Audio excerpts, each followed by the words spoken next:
Hello friends and welcome to Smart Coach. Today we will be talking about a very sensitive area of our national history, that is communalism. Alright. Now, while we are talking about communalism, it is important for us to remember that we will be dealing with various aspects. One aspect among this is the policy of divide and rule. And then of course the history of communalism in India will also include such organizations as the Muslim League and the Hindu Mahasabha. Alright.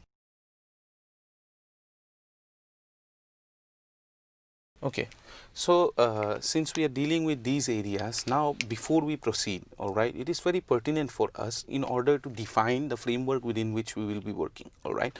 Now, before, if we have to define the framework into which we will be proceeding, we will have to take a definition of communalism first, alright. If we can define communalism, maybe then we can stick into a particular framework within which we can study and within which we can construct argument, alright. Now, since it is a long topic, I will subdivide this topic into two parts, alright. In the first part, we will provide a definition for communalism, then we will look into some of the causes for the rise of communalism, then we will look into the institutional history of the Muslim League and the Hindu Mahasabha, alright. So, let us proceed then, alright. So, let me just specify this is part 1, alright. Now, proceeding forward, how do we define communalism? Communalism, we can go in a crude manner and then just define communalism as religious hatred towards each other. But that is only half of the explanation, alright? It does not explain all of the myriad forms in which communalism takes place in society. And communalism as a phenomena is not just a religion-based phenomena. Communalism may also be used. The word communalism may also be used to term what conflicts between ethnicities, conflict between races, alright, racial segregation, all these kind of phenomena such as fascism and Nazism, alright, these kind of phenomena can also be seen within the communal framework. So, in order to understand communalism, we will have to define that, alright.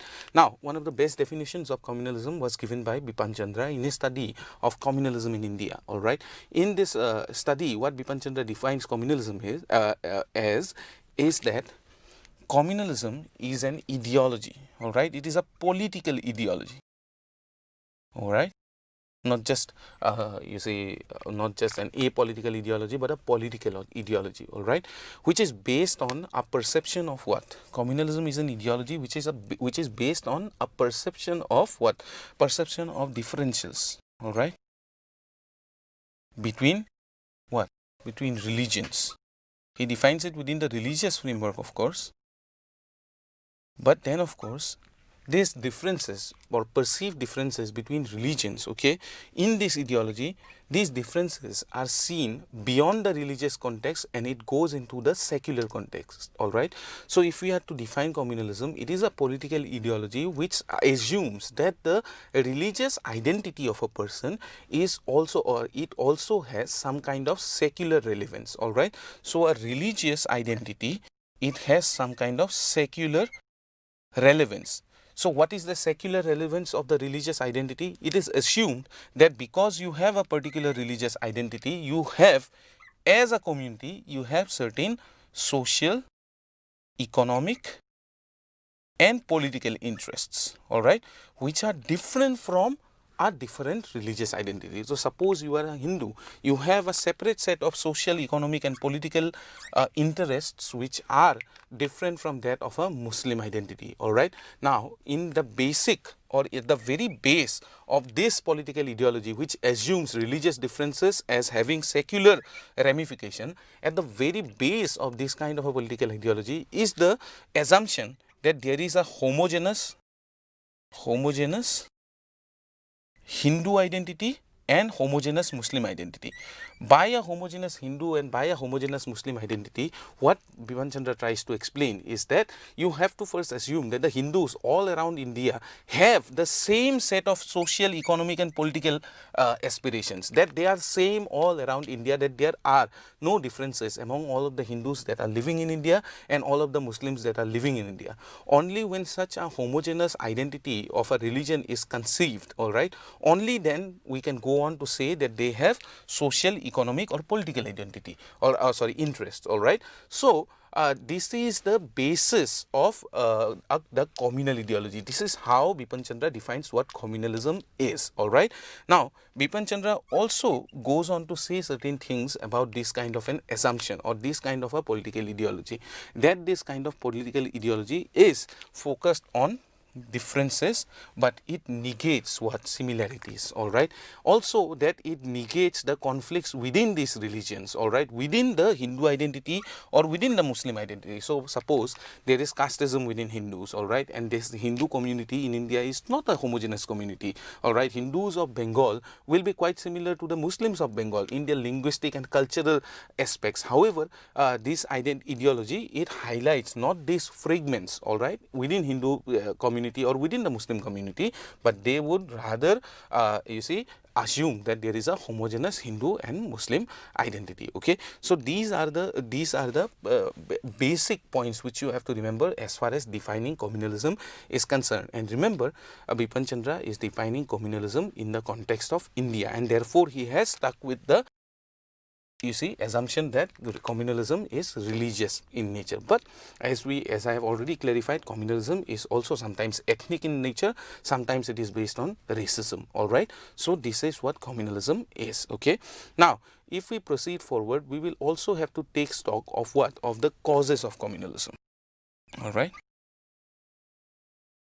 So, if we are looking at the causes of communalism, although if we stick to Bipan Chandra and if we go by what Bipan Chandra has tried to explain, what he explains is that trying to find causes of communalism will only lead us into a circular path. All right. Therefore, we should not much focus on communalism and the causes of communalism, of course, but we should focus on how communalism begins and how communalism perpetuates itself, all right, within a particular system. But then, of course, it is our task to define certain causes, and if we are looking for causes of communalism, the first thing that we have to come face to face with is the policy of divide and rule. Okay, so this is within the you see, mainstream history, all right, within mainstream practice of history as a subject. What historians have unraveled is that the British, while in India, they followed a policy of divide and rule. Now, this is something which we have confronted as students since we were of a very young age, that the British had followed a policy of divide and rule. But let us look at it from a you see, more refined perspective. If we pick up a refined perspective about divide and rule, what do we come across? We come across firstly 1857.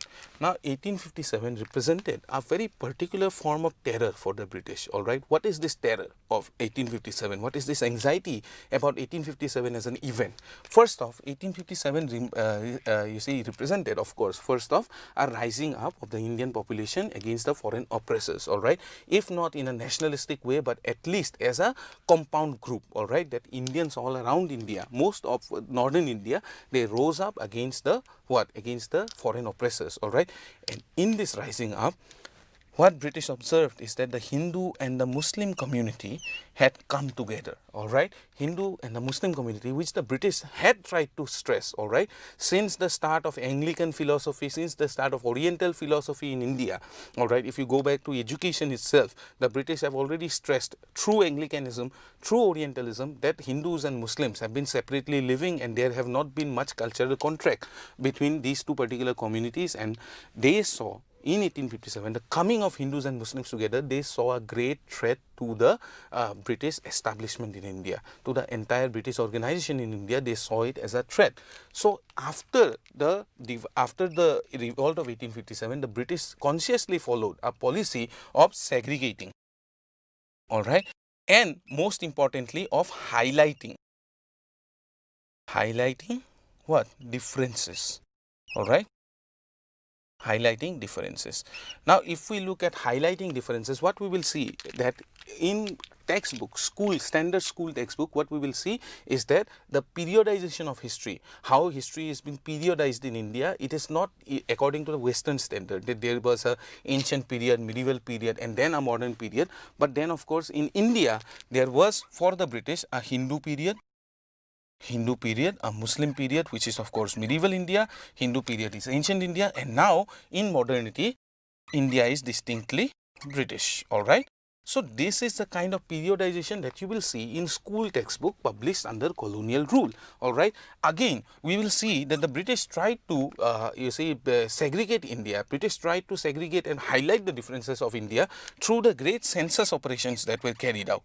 All right. So censuses were taken all across India, and when you are registering yourself up in the censuses, you will have to define yourself first as a religion, your caste, all right, your subcaste, and the complexities go on increasing as far as the censuses are concerned. All right. So if a census was conducted in 1881, it will be less complex and the identities will be less divisive.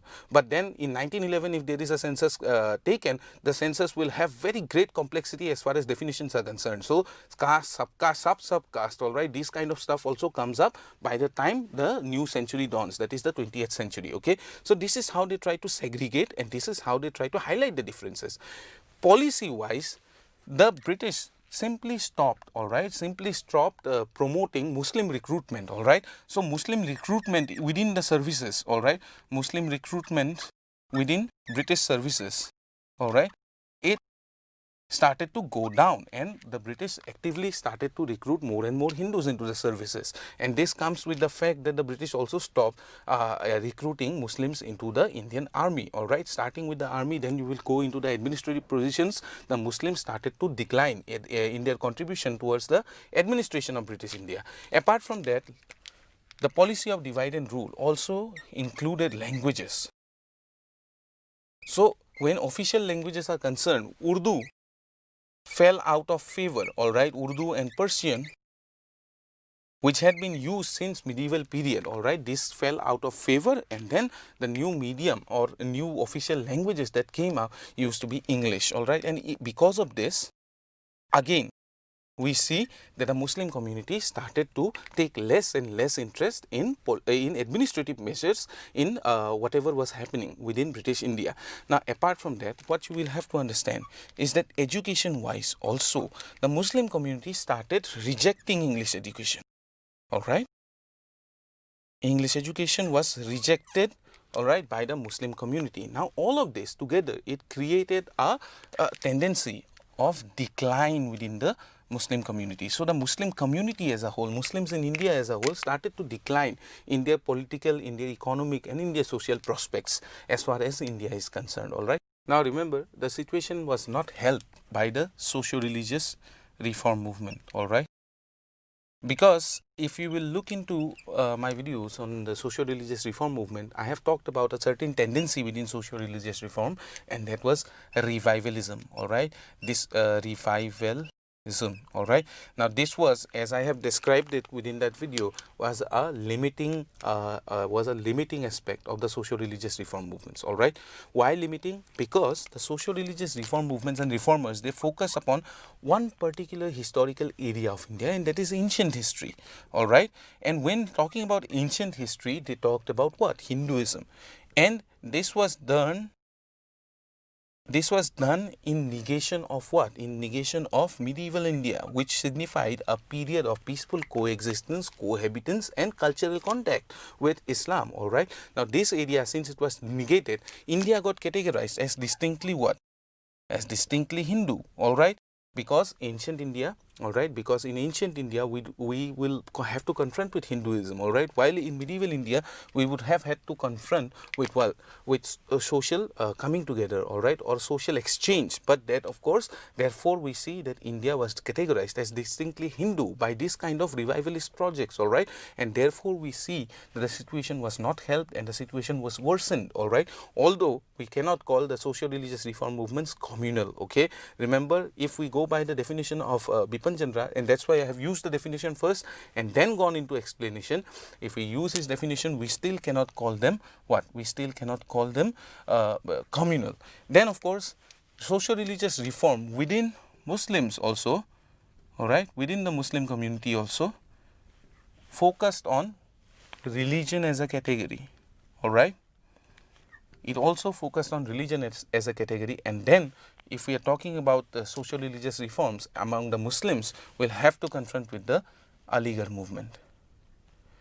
if we are confronting with the Aligarh movement, we will see that Sir Syed Ahmad Khan, who founded the Aligarh movement, wanted to redress the situation in which the situation of decline, as we have just defined, all right, in which the Muslims had found themselves. He wanted to redress this situation, and in order to redress this situation, he propagated what?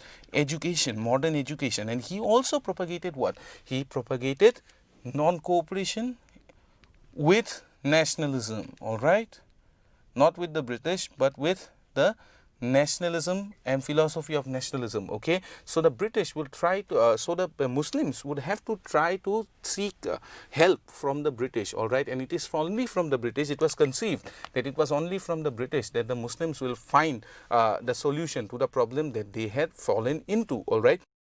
So most of us who are talking about when talking about communalism, we try to categorize Sir Syed Ahmad Khan as communalism, but this will be erroneous, all right.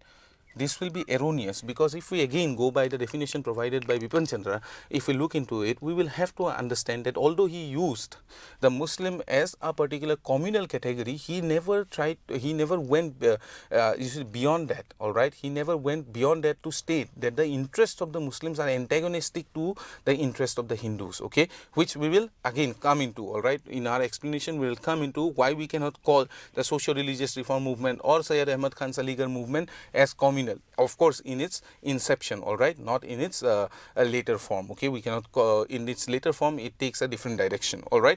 Now then, moving forward, we also see that in nationalist among the nationalist group also there is a tendency to give birth to this communal rhetoric, all right, which we can observe in certain leaders such as Bal Gangadhar Tilak, all right. So what did Tilak do in order to recruit mass support? He also used religious motif, all right.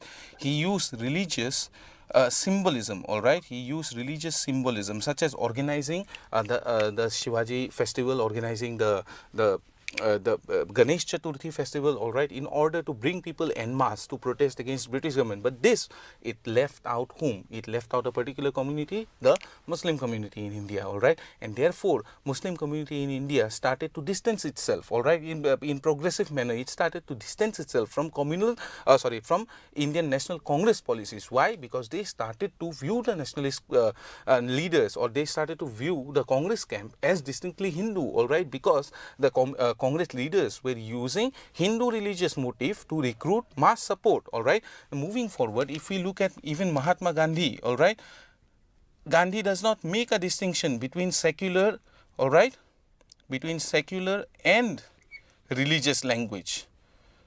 So in his speeches also there is no distinction between secular and religious languages, and he often used a religious motif in order to propagate the ideas of nationalism, all right. And this created a problem, which of course we will have to assign at one of the problems leading to communalism, leading to the growth of communalism in India. So now we see that the dice has already been rolled with the divide and rule policy, and all of these other features or all of these other causes are just accumulating up and contributing to the rise of communalism in India.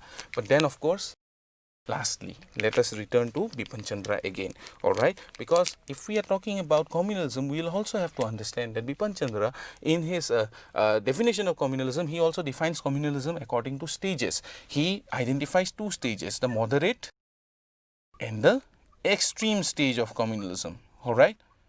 Now, if we go by his definition, we already know that what?